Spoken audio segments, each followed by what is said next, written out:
ভাই কথার মধ্যে তো তাসামু হতেই পারে।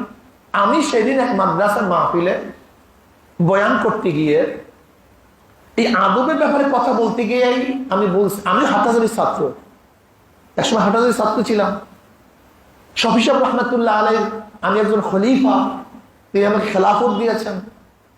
আমি যখন হাটহাজারীর পড়তাম তখন শফি সাহেব রহমাতুল্লাহ আলাইহি তিনি কিন্তু নায়েব মুহতামিম ছিলেন, মুহতামিম ছিলেন না, এটা অনেক আগের কথা, ৮৬-র কথা, এটা ৮৫-৮৬-র কথা বলতেছি।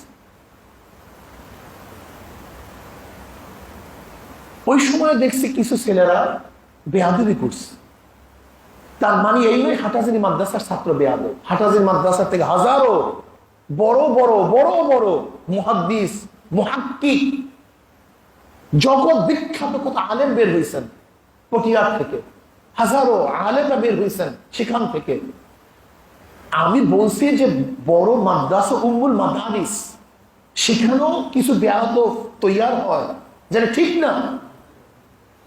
পটিয়াতেও কিছু বেয়াদব তৈরি হয়, যেটা কি ঠিক না। কিন্তু সে বলছে কি, এখন মানুষ বলে কি, বা যারা আমার দোষ ত্রুটি খোঁজে কি বলে, যে আমি পুরো হাটহাজারীর ছাত্রদেরকে বেয়াদব বলছি, পটিয়ার ছাত্রদের বেয়াদব। এর কোনো কথা হলো? এটা কোন মানুষের মেজাজ হয় বলেন তো? এটা হয়। জি, হাটহাজারী উম্মুল মাদারিস, হাজারো খ্যাতমত, তাদেরকে বেয়াদব বলবো কেন? এখন কেউ যদি বলে মদিনায় চুরি হয়েছে, তার মানে মদিনাবাসী চোর, এটা কেমন কথা হলো? মক্কা চুরি করছে, তার মানে মক্কাবাসী চোর, এটা হওয়া উচিত না, সেইটা বলা। আমি আদবনা জিন্দিগি তৈয়ার করার জন্য ছাত্রদেরকে বলছি, আমি কোন অবস্থাতেই হাটহাজারীদের সমস্ত ছাত্রদেরকে, পটিয়ার সমস্ত ছাত্রদেরকে বেয়াদব বলি নাই। এটা কোনো পাগলও বিশ্বাস করে না, করতে পারে না। কিন্তু বাস শুরু করছে এই ইন্টারনেট, নেট জগৎ খুবই কঠিন এক মাসালা। কখন যে কারে জাহান্নামে পাঠায়া দেয় আর কাকে কখন যেন জান্নাতের আলা মাকামে পৌঁছায়া দেয়, এটা বোঝা খুবই কঠিন। সতর্ক থাকবেন, খবরদার। খবর আপনারা তো আগেই বুঝছেন, খবর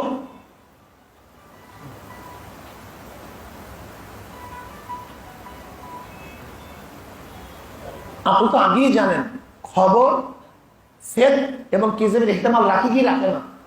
কথা বলেন না কেন? যে কোনো সংবাদ সত্য এবং মিথ্যা সম্ভাবনা আছে কি নাই? সংবাদ তো মিথ্যা এবং মিথ্যা এবং সত্যের সম্ভাবনা দেখে তো খবর বলা হয়। ফেক এবং কিজেবের কি রাখে? ইহতিমাল রাখে। কোন সংবাদ শুনলেই বিশ্বাস করবেন না, খবরদার। কান চিনে নিছে, কান চিনে নিছে। কেন আপনি কানে হাত দিতে পারেন না? আগে চিনে নিছেন, দৌড়ান কেন? কি কথা ঠিক না? কিন্তু আমাদের অবস্থাটা কি? চিলের পিছনে দৌড়াই, কানে হাত দেই না। এটা ঠিক না। যখনই যেই সংবাদ, যখন যেই অবস্থা আসবে, খবর দিবেন ঠিক কি ঠিক না, উচিত কি উচিত না। যদি দেখেন ভুল হয়ে গেছে, মন হিসাবে মোবাইল করবেন, ধরাইয়া দিবেন যে হুজুর এটা ঠিক হয় না, এটা উচিত না। মানুষ যদি আলহামদুলিল্লাহ আমরা এক মুমিন আর এক মুমিনের আল মুমিনু কারজুন ওয়াহিদ, ইনিশতাকা আইনুহু ইশতাকা কুল্লু ওয়া ইনিশতাকা রাসুহু ইশতাকা কুল্লু।